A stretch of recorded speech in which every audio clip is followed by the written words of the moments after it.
Fossil fuel emissions have become one of the most severe problems we face. 87% of all carbon dioxide released into the atmosphere is caused by fossil fuel usage. 85% of energy in the US is fossil fuels. Since all fossil fuels are non-renewable, we will need to change, and that's where solar power comes in. New Hampshire gets 44% of its energy from nuclear plants and 41% from coal and natural gas, fossil fuels. We prefer solar power to other renewable sources because the state of New Hampshire will benefit the most from it. This is because solar power is more cost efficient than other renewable energies and is easy to implement into a community. There are 16 solar gardens in New Hampshire, and they are expanses of space aimed to provide renewable energy to a specific area. Companies like New Hampshire Solar Gardens are responsible for the construction and maintenance of the garden. They also lease the land. The startup capital of building a solar garden comes from federal grants, and over time, this investment will pay off. If a group of subscribers does not use up the electricity being produced by the solar garden, the extra electricity will go back to the grid if the community receives money from it.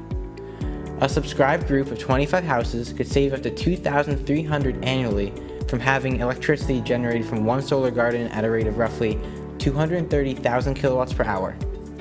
The number adds up over the years and will eventually pay off the cost of the construction of the solar garden itself within its expected lifespan of 30 years.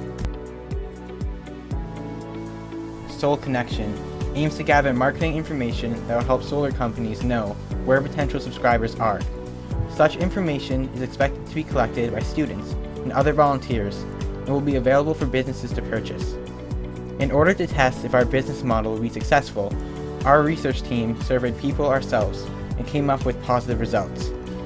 We went to Whole Foods in Bedford and, with permission, stood outside and asked if people liked the idea of community solar gardens in their town. Those who talked to us were interested in the idea once it was explained to them.